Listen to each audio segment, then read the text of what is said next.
All right. Hello, everyone. Welcome to day 2 of My Dog is My Home's Co-Sheltering Conference 2024. My name is Christine Kim, and I am the founder of My Dog is My Home, and I am your MC. Wonderful. It's wonderful to be with you all again today. As we're settling in, please feel free to drop in the chat who you are, where you are presenting, and a greeting message. As a reminder, if you are in need of any tech assistance during your time with us and on Whova, please email support@whova.com. And thank you folks for starting to jump into the chat here.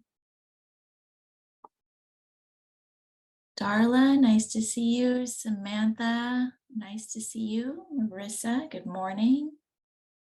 Sarah, good morning. Melissa, good morning. Thanks for jumping on early to coffee hour. It's good to see you. Brett, Molly, Garrett from Cincinnati, nice to see you. And Carrie, Pause and Why. Thanks, it's good to know that we're all among friends here. All right, so yesterday was an incredible day of learning and connection. There was a lot of foundational knowledge that was shared that we will be building upon today and tomorrow. We started the day with the powerful voice of poet, advocate, and technical assistance provider, Ree Azam Morris. She reminds us all that people with lived experience have tremendous contributions to make and can lead us in the implementation of solutions. We then heard from our keynote speaker, Priya Parker, who set the stage for us with her fireside chat on how we gather and why it matters, both here at this conference and out there in the world when we go back to our jobs and lives. Although I know some of you are at your jobs right now with multiple windows and tabs open. There was, of course, Dr. Jyoti Robertson, who shared with us the science of human and animal connection. She also challenged us to pause and look at our biases and the lenses in which we view human-animal connection and how those biases, if unchecked, impact others in both animal welfare and human services settings. This is just to name some of the amazing people and ideas who graced our virtual stage on day 1. If you didn't catch everything you wanted to catch yesterday, don't worry. The sessions were recorded and will be available for on-demand viewing in Whova. The recordings will remain available for up to 3 months after the conference date. Day 2 promises to be just as packed. Much of today is dedicated to you all applying yourselves to case studies. Using yesterday's mapping session as a model, we will lead with a story and then break you into small groups. Amongst yourselves for 30 minutes, you will then identify the systems at play and the barriers, and then insert your own organizations into the story to see where you might best be a collaborative partner and plug in to assist the family if this was taking place in your own community. We will then come back together as a large group to hear from the organizations who supported the featured family in real life. At the end of the day, we have a special office hour session with New York Times bestselling author and the host of My Cat from Hell, Jackson Galaxy.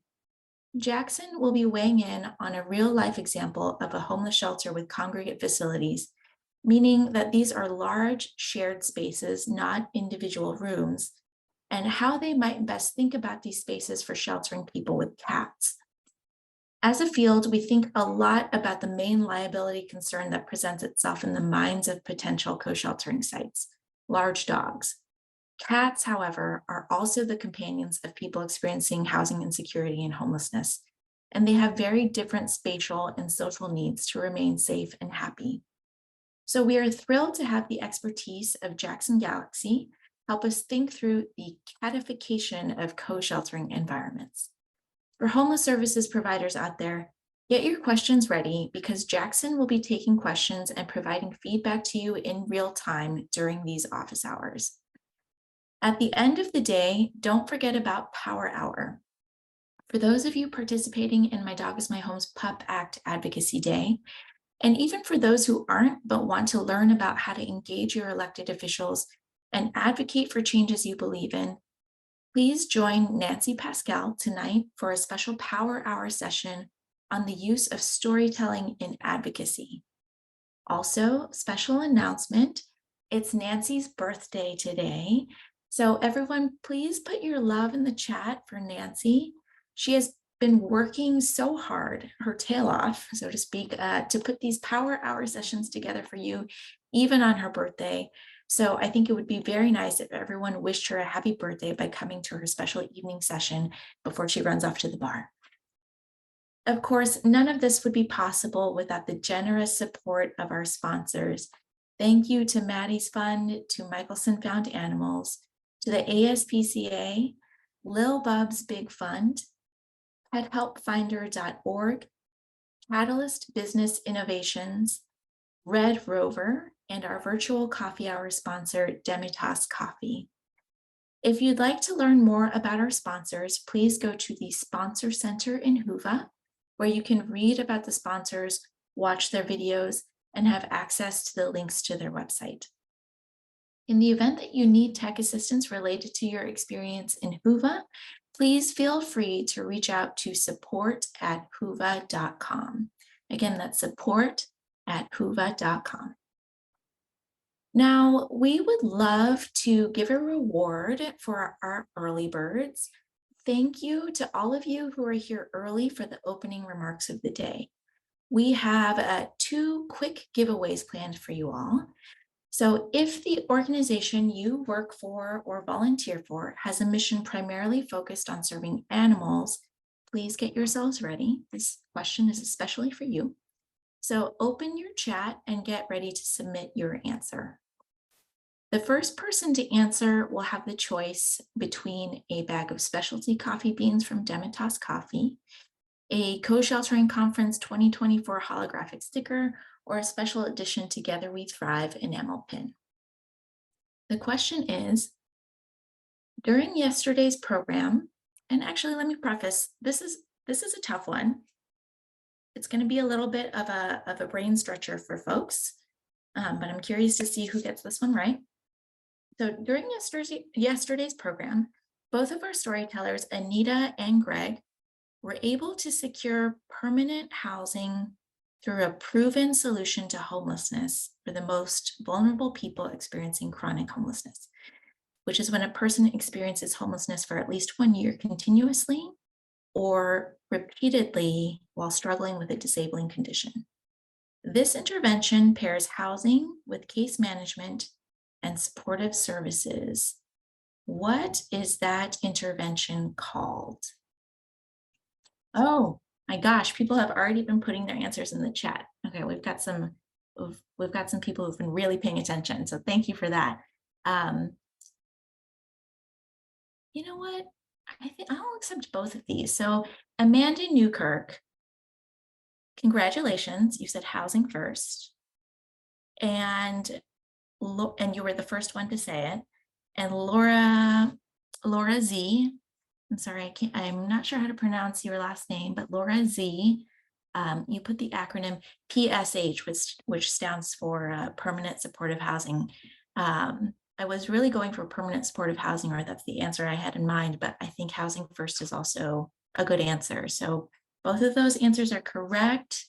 Vanessa Hidden will be in touch with you, Amanda Newkirk and Laura Z, to figure out which prize you would like and to confirm your mailing address. So congratulations to both of you. Investments in permanent supportive housing have historically helped decrease the numbers of individuals experiencing chronic homelessness. Permanent supportive housing is also a cost-effective solution shown to lower public costs associated with the use of crisis services such as shelters, hospitals, jails, and prisons. So both of our prize winners, you'll be getting a prize of your choice from the 3 options, and we will have that mailed to you after the conference. Now for our people who work or volunteer for a program that has a mission primarily focused on serving people, get yourselves ready. The first person to answer this question correctly also gets a prize of their choice from our 3 options. So please open your chat and get ready. The question is, during yesterday's program, Dr. Jyoti Robertson delivered a plenary on the science of human-animal connection. There are many, many positive things that happen to us when humans have a connection with an animal. But there's also a dark side as well, such as when a person is trying to flee an abusive relationship or an abusive environment, but there are no domestic violence shelters or services that welcome pets. According to the research, and this isn't something she specifically mentioned in her talk yesterday, but I want people to think about it and take a guess here. According to the research, what percentage of survivors would not consider shelter for themselves if they could not take their animal with them?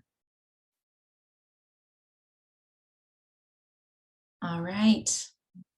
I see the answers coming into chat here, and people are taking guesses. Oops, and the chat is so active that I'm having trouble scrolling, so bear with me 1 second.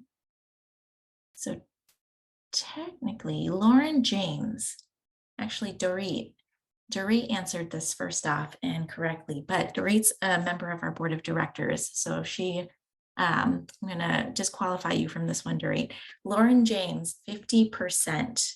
So Lauren James is the winner of this giveaway. You will be getting a prize mailed to you after the conference, and Vanessa Hidden will be in touch with you.